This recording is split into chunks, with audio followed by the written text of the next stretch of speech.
Good day, all, and welcome to my part, what are we on now, 13 of my Doctor Who DVD series overview. So today we are finishing off the Pertwee years, and with his final season, I did the Time Warrior, which was the first episode, or the first story of this season, with the exception of the Time Warrior and the conclusion, Planet of Spiders, which was Pertwee's final episode. So the in-between stories are probably amongst the weakest of Pertwee's run. I don't know, just, bad luck. Just, I guess things didn't really work out, which is definitely the case with Invasion of the Dinosaurs. Now, putting myself on record after I've watched this a few times, I actually enjoy this story.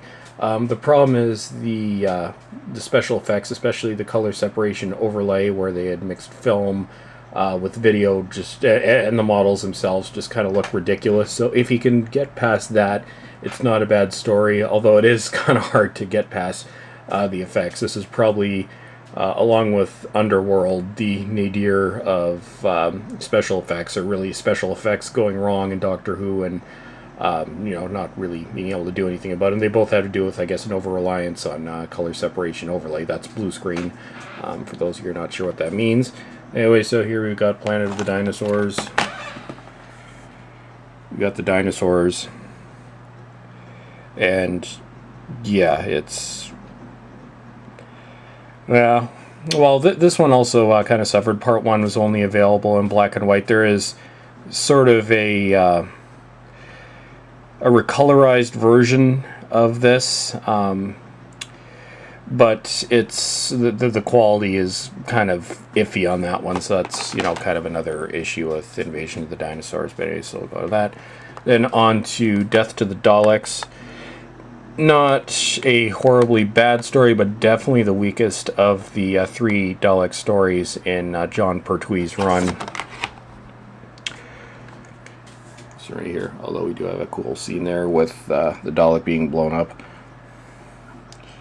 So with this, and yeah, there's the robotic snake thingy, whatever you want to call it.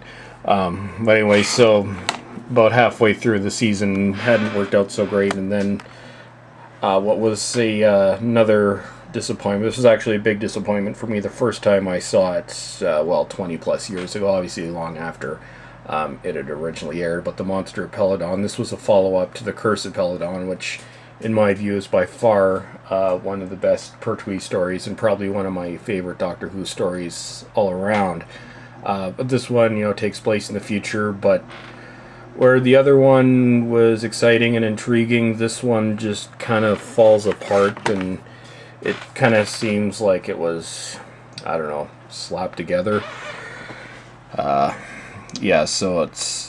Some people may disagree with me, but yeah, this is not one of my favorite Doctor Who stories.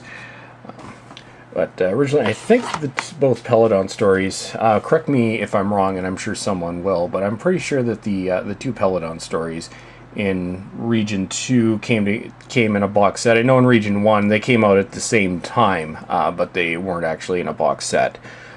So yeah, I'm sure someone will tell me about that in the comments or whatnot.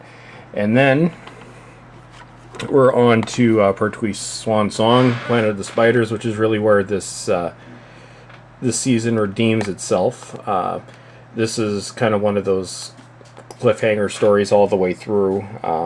It's one of those rare times where if you're not really a Doctor Who fan, this is one where you can sit through all parts in one sitting rather than breaking it up.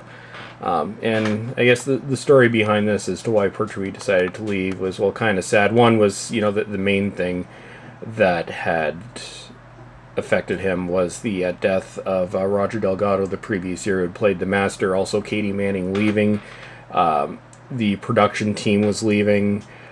Unit was being slowly phased out of the show, so he decided that this would be a good time to go. In 5 seasons, especially on Doctor Who, is a good run, because only one Doctor out of 11 has ever surpassed it, and we'll have to see how long number 12 goes, but that's in the future. So with this one, now the one thing that sucks though is the regeneration scene is terrible. It's just a fade from one Doctor to the other. So I think, when you're seeing a transition from probably two of the greatest actors who've ever played the Doctor, John Pertwee and Tom Baker, you may have expected, a little bit more, but I don't know. Just I guess they just went with the basics. So just fade in, fade out, crossfade.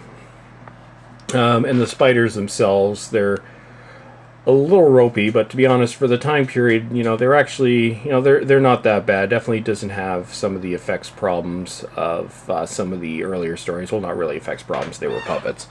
The voice takes a little bit of getting used to. Anyway, so here we have Planet of the Spiders.